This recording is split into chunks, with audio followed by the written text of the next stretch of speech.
কলকাতা এবং আশেপাশে এই ধরনের অগ্নিকাণ্ড এছাড়া অনেক পুরনো শহরগুলোতেও এরকম ঘটনা ঘটেছে আর তার প্রপার ইনভেস্টিগেশনও হয় না। আমরা জানি এর আগে বড় হসপিটাল আগুন ধরেছিল, মর্মান্তিক ঘটনা, সেগুলো চেপে দেওয়া হয় এবং তার যে আইনিগত বৈধতা সমস্ত কিছু সেটা দেখাও হয় না। একদিন চলেছে, টাকা পয়সা দিয়ে হয়ে যেত। আমাদের সরকার সেটা বরদাস্ত করবে না। মাননীয় সিএম বলেছেন সব নিয়ম মেনেই হবে।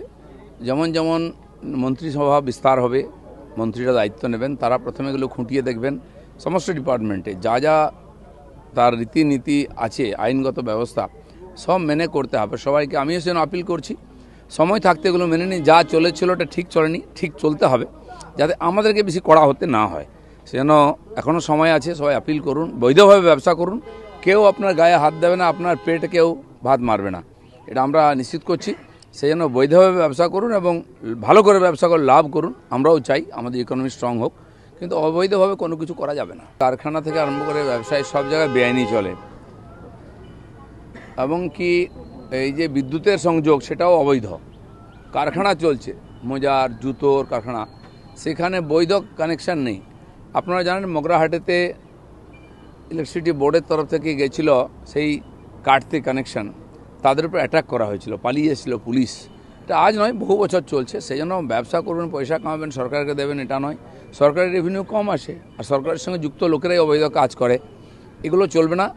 আর সেই জন্য সরকারের রেভিনিউ দরকার, যত রিসোর্স আছে আমাদের সেগুলোও অবৈধভাবে ব্যবহার হয়। অলরেডি বহু জায়গায় অবৈধ গুন্ডা ট্যাক্স বন্ধ হয়ে গেছে, বালি পাথর ইত্যাদি কয়লার অবৈধ বন্ধ হয়ে গেছে কারবার।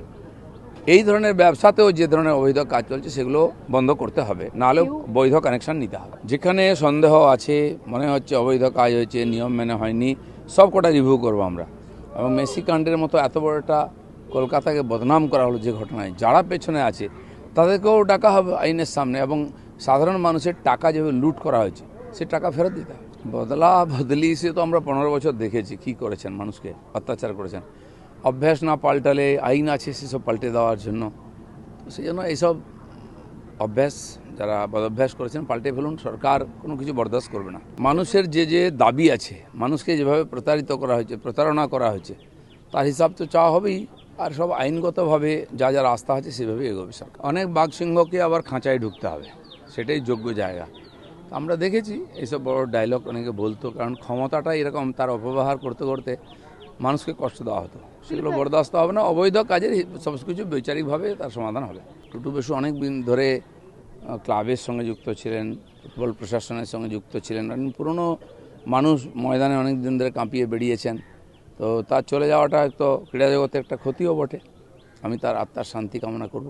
প্রথম ক্যাবিনেট মিটিংয়ে ডিসিশন হয়েছে এবং মাননীয় চিফ মিনিস্টার ডিএমদের বলে দিয়েছেন এই ধরনের যা যা অবৈধ চলছে সব বন্ধ করতে ইমিডিয়েট, এবং শুরু হয়ে গেছে বন্ধ হওয়া।